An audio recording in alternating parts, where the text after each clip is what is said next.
Hello and welcome. We are solving P by Q from MPSET.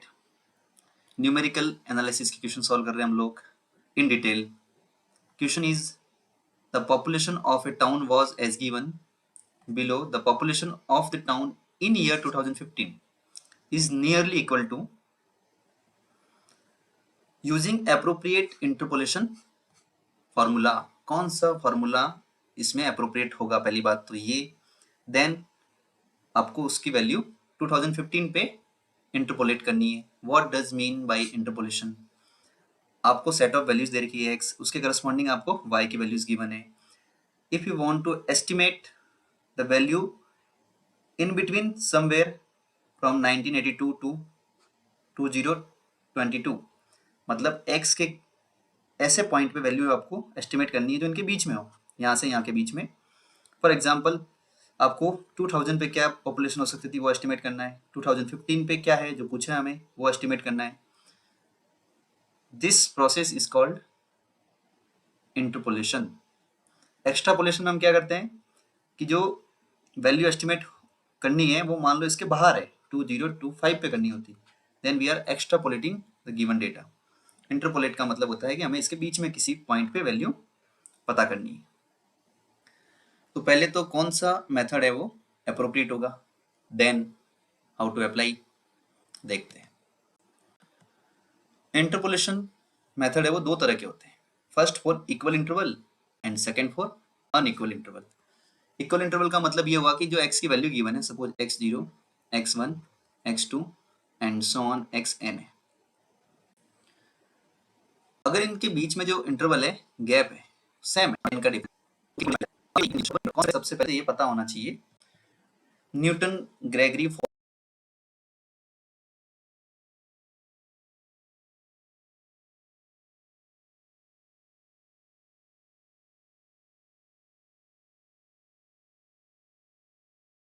forward interpolation method for equal interval.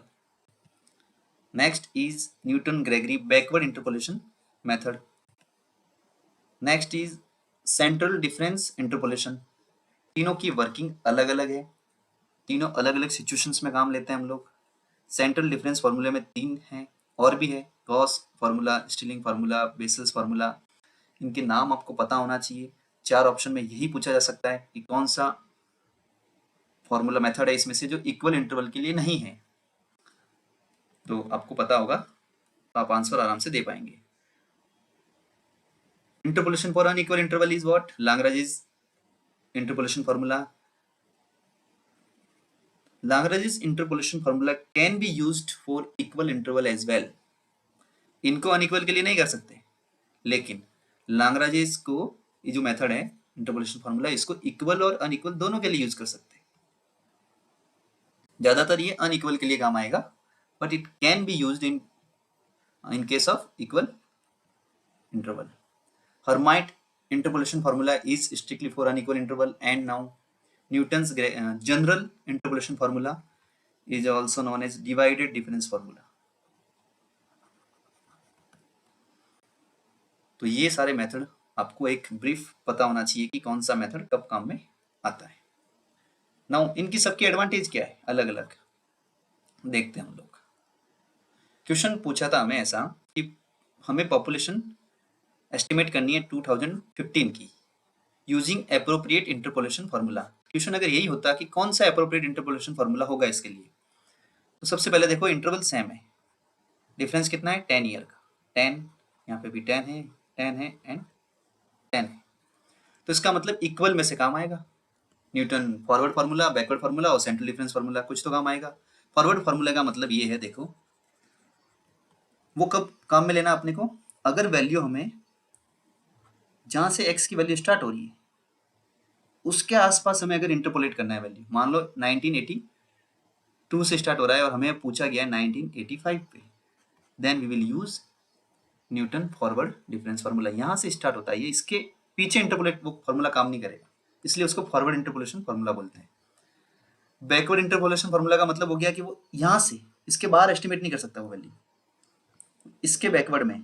तो जितना दूर जाओगे इससे तो एरर ज्यादा आएगी.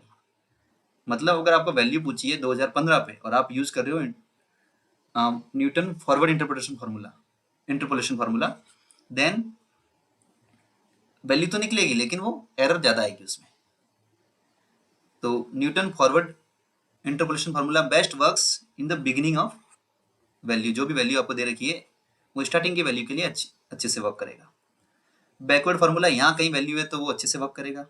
सेंट्रल डिफरेंस फार्मूला जो भी है वो बीच में कई वैल्यू अगर आपको इंटरपोलेट करनी है, 2000 पे वैल्यू इंटरपोलेट करनी होती है ना, 2005 पे वैल्यू इंटरपोलेट करनी होती, then central difference formula best result देते हैं। तो ये उनके एक दूसरे पे एडवांटेज पता होना चाहिए। इस केस में हम क्या यूज करेंगे, Newton's backward difference formula. Why, हमें वैल्यू इसके जस्ट पीछे पूछिए हमें 2015 पे, इस लास्ट इंटरवल में हमें वैल्यू पूछिए तो हम बैकवर्ड डिफरेंस फार्मूला यूज करेंगे। फॉर दैट क्या है ये फार्मूला, इसको सॉल्व करते हैं। इस क्वेश्चन को देखो, बैकवर्ड डिफरेंस फार्मूला न्यूटन्स का ये है कि y of x equals to y of a plus n h and so on. ये काफी लंबा फार्मूला है जो आपको याद होना चाहिए। आसान है, जैसा फॉरवर्ड डिफरेंस फार्मूला है वैसे ही बैकवर्ड डिफरेंस फार्मूला है। अब इसमें जो नोटेशन है ये वो क्या है, a इज इनिशियल वैल्यू, जो फर्स्ट वैल्यू है x नॉट वो, a plus N H is final value X N, h difference between values of x जो कि इक्वल होगा। इस केस में न्यूटन के केस में क्या होगा, इक्वल डिफरेंस के लिए हम कर रहे हैं ये फॉर्मूला। ये x जहां पे हम वैल्यू इंटरपोलेट करना चाह रहे हैं that is x, and u, यहाँ पे जो u आया है वो क्या है, वो है x minus X N upon H. मतलब जो भी आपको x की वैल्यू जहाँ पे आप इंटरपोलेट करना चाहते हो, एक्स एन जो फाइनल वैल्यू है x की, h जो डिफरेंस है दैट विल बी u। ये सारी वैल्यूज में पुट करेंगे and this difference is calculated on X N. ये जो इसका मतलब क्या हुआ, y n, यानी कि y एट एक्स एन, यही तो एक्स एन है। ये हमें डिफरेंस टेबल से मिलेंगे, जो बैकवर्ड डिफरेंस है वो उससे। तो हम इसको अप्लाई करते हैं इस फॉर्मूले को इन गिवन क्वेश्चन। 2015 पे हमें वैल्यू फाइंड आउट करनी है। सो व्हाट, ये x की वैल्यू है, ये y की वैल्यू है। सबसे पहले हम डिफरेंस टेबल बनाते हैं। इन दोनों का डिफरेंस कितना आएगा 20, इसका डिफरेंस कितना आएगा 15, इसका डिफरेंस कितना आएगा 12, इसका डिफरेंस कितना आएगा 8 and so on. This difference will be 5 minus 5, 12 minus 15 is minus 3 minus 4 and so on 2। ये बहुत आसान है, आपको टेबल वहीं पे बनानी पड़ेगी, -3। ये फाइनल अपने पास में डिफरेंस टेबल बन गई। Now x on which we want to find the value, ये x क्या है 2015 की वन है, इसकी वैल्यू आ गई 2015। इक्वल डिफरेंस कितना है 10 का, सब में डिफरेंस कितना है इनके बीच में, वो 10 का है, that is h। a plus N H final value कितनी है x की, ये है 2022। u कितना है यहाँ पे, तो x की वैल्यू है 2015 अपॉन माइनस 2022 अपॉन h यानी 10, that will B 7 upon 10 will be 0.7। तो जो जो वैल्यू हमें चाहिए थी वो सब मिल गई। ये वैल्यू है वाई एन की, ये उसका फर्स्ट डिफरेंस है, ये इसका सेकंड डिफरेंस है, ये इसका थर्ड डिफरेंस है, ये इसका फोर्थ डिफरेंस है। ये सारी वैल्यू हम यूज करेंगे। न्यूटन फॉरवर्ड फार्मूला में हम ये वाली वैल्यू यूज करते हैं, क्योंकि वो y0 y स्क्वायर और डेल्टा y1 पे वैल्यू यूज करता है, डेल्टा 2 y2 पे वैल्यू यूज करता है। मतलब वो ये यहाँ से ये वैल्यू उठाता है फार्मूला। बैकवर्ड डिफरेंस में हम ये वाली वैल्यू उठाएंगे फाइनल पॉइंट पे। न्यूटन बैकवर्ड फार्मूला का नाम इसलिए क्योंकि यहाँ से बैकवर्ड में ये वैल्यू एस्टिमेट करता है। तो इन सब चीजों को अप्लाई करते हैं उस फार्मूले में, तो क्या आता है देखो। ये फार्मूला है अपना, x की वैल्यू 2015 जहाँ पे हमें वैल्यू फाइंड आउट करनी है y की। a इनिशियल पॉइंट है, जरूरत नहीं पड़ेगी हमें वैसे इसकी। h अपने पास में 10 है। एक्स एन जो फाइनल वैल्यू 2022 आई थी लास्ट स्लाइड में हमने देखा, और u अपना 0.7 आया था। नाउ ये सब वैल्यू इसमें रखी हमने, तो ये वैल्यू थी इसकी। फर्स्ट वो क्या थी थर्ड डिफरेंस अपने पास में क्या था, 1। एक और की जरूरत पड़ेगी यहाँ पे, तो फोर्थ डिफरेंस का जो -3 था वो भी वैल्यू रखी। ये अपने पास में u था, ये u एंड u +1 है, देन ये u +1 u +2 and so on. तो we have used this formula and calculated this all. तो 106 माइनस की वैल्यू आएगी, ये जो भी वैल्यू आए एग्जाम में इन सबको सम करेंगे, you will get 100.85 is nearly equal to 101। तो ये था न्यूटन बैकवर्ड फार्मूला। ये कब यूज करना है, कैसे यूज करना है, दैट वी हैव सीन। तो आंसर क्या होगा इसमें से, a 101 lakh. Best suited method क्या था यहाँ पे, न्यूटन बैकवर्ड इंटरपोलेशन, क्योंकि हमें फाइनल पॉइंट से बैकवर्ड वैल्यू पूछी थी। So we will use Newton backward formula. Next और क्वेश्चन देखते हैं हम लोग। The cubic polynomial which takes the following value. अब यहाँ पे एक पोलिनोमियल बनाना है, उनके बीच में क्या रिलेशन हो सकता है। 0 पे वैल्यू 1 गिवन है, 1 पे वैल्यू 0 गिवन है, 2 पे वैल्यू 1 गिवन है और 3 पे वैल्यू 10 गिवन है। कौन सा बेस्ट इसमें पोलिनोमियल हो सकता है। एग्जाम में एक तरीका हो सकता है कि आप 0 रख के देखो, जिसमें 1 नहीं आ रहा है वो तो ऑप्शन हो नहीं सकता, this can not be. x 0 रखेंगे तो इसमें 10 आएगा, वैल्यू गिवन है अपने को 1। ऐसे ही 1 रख के देख लो, ऐसे ही 2 रख के देख लो, आपको पता लग जाएगा इसमें से कि कौन सा ऑप्शन करेक्ट है। अदरवाइज हम ये पोलिनोमियल कैसे बनाते हैं वो भी सीख लेते हैं। Newton's forward difference formula use करो फॉर द एस्टिमेटिंग पोलिनोमियल। क्या इसमें पोलिनोमियल ही वो रिलेशन ही फाइंड आउट कर लेते हैं। तो यहाँ पे थर्ड डिग्री का क्यूबिक पोलिनोमियल है, तो क्यूबिक पोलिनोमियल के लिए फार्मूला ये बन जाएगा। अभी मैंने पहले भी बताया था कि फॉरवर्ड फार्मूला है वो ए पे वर्क करता है, इनिशियल पॉइंट पे, उसके फॉरवर्ड में वैल्यू निकालता है वो। तो ये पोलिनोमियल किसी भी तरीके से आप एस्टिमेट कर सकते हो, फॉरवर्ड, बैकवर्ड, सेंट्रल डिफरेंस। यहाँ पे हम न्यूटन फॉरवर्ड डिफरेंस फार्मूला की हेल्प से देख रहे हैं। तो हमें डिफरेंस टेबल चाहिए, फिर हमें ये सारी वैल्यू चाहिए। So here we have used the symbol, ये वाला आ जाएगा।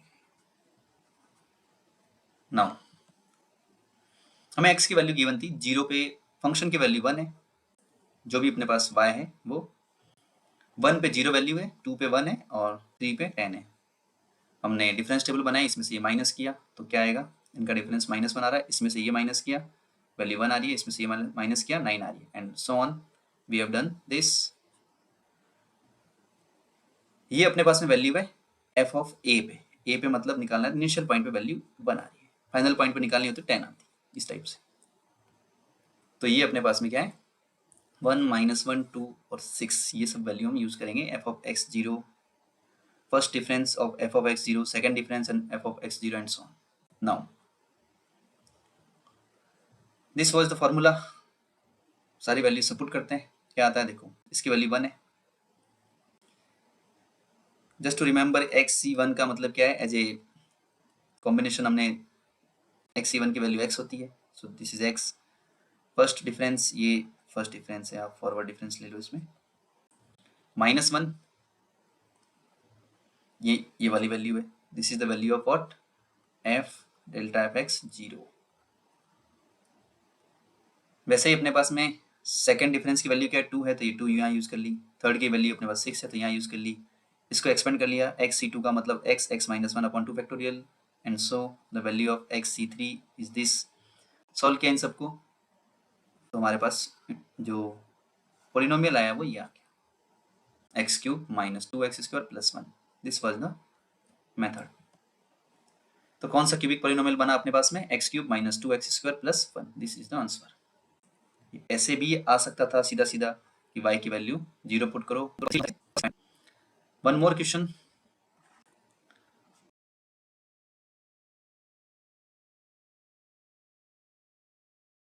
Function yx is given as y1 की वैल्यू अपने को ये गिवन है, y6 की वैल्यू गिवन है, हमें y10 गिवन है, यूजिंग लाग्रांज इंटरपोलेशन फार्मूला। देखो यहाँ पे इंटरवल सेम नहीं है, ये 1 पे गिवन है, फिर 6 पे गिवन है, फिर 10 पे गिवन है। 1 और 6 का डिफरेंस 5 है और 6 और 10 का डिफरेंस 4 है, कोई दिक्कत नहीं है। इसने तो बाय नेम ही बोल दिया है कि लाग्रांज इंटरपोलेशन फार्मूला ही यूज करना है and estimate the value of y4। By 4 पे वैल्यू फाइंड आउट करनी है। तो करते हैं हम लोग, क्या वैल्यू आती है देखो। क्या है लैग्रांज इंटरपोलेशन फार्मूला? ये अपने पास में लैग्रांज इंटरपोलेशन फार्मूला है, क्योंकि हमें तीन ही पॉइंट पे वैल्यू गिवन थी, x0, x1 और x2 पे, तो ये बनेगा। इसी को एक्सटेंड किया जा सकता है, अगर x3 पे भी वैल्यू होती, x4 पे भी वैल्यू होती, तो ये फार्मूला कुछ और होता। Now this is the value x0, this is value x1, ये x2। उसके अकॉर्डिंग ये अपने पास में f ऑफ x0 हो जाएगा, ये क्या हो जाएगा, f ऑफ x1 हो जाएगा, ये f ऑफ x2 हो जाएगा, क्योंकि ये सारी वैल्यू यहाँ पे जरूरत पड़ेगी इसमें। तो सब कुछ पुट करते हैं यहाँ पे। x क्या है अपना 4, क्योंकि हमें y ऑफ 4 फाइंड आउट करना है। y ऑफ 4 फाइंड आउट करने का मतलब x की वैल्यू क्या है, 4 हो जाएगी। रखते फॉर्मूले में, f ऑफ 4 फाइंड आउट करने का मतलब हो गया 4 माइनस 6, x1 क्या था, ये 6 था, x2 क्या था, 10 था, तो 4 माइनस 10 एंड सो ऑन, सारी वैल्यू इसमें से इस फॉर्मूले में पुट की हमने। सिर्फ इसको इवेल्यूएट करेंगे हम लोग, तो f4 की वैल्यू ये बन जाएगी, डिफरेंस निकाला, then further evaluating this will give you 4.351। 4.351 की जो नियरेस्ट वैल्यू इसमें गिवन है हमें ऑप्शन में, ए है। तो लैग्रांज इंटरपोलेशन फार्मूले से ये क्वेश्चन हमने सॉल्व किया, आंसर क्या आया, ए आया।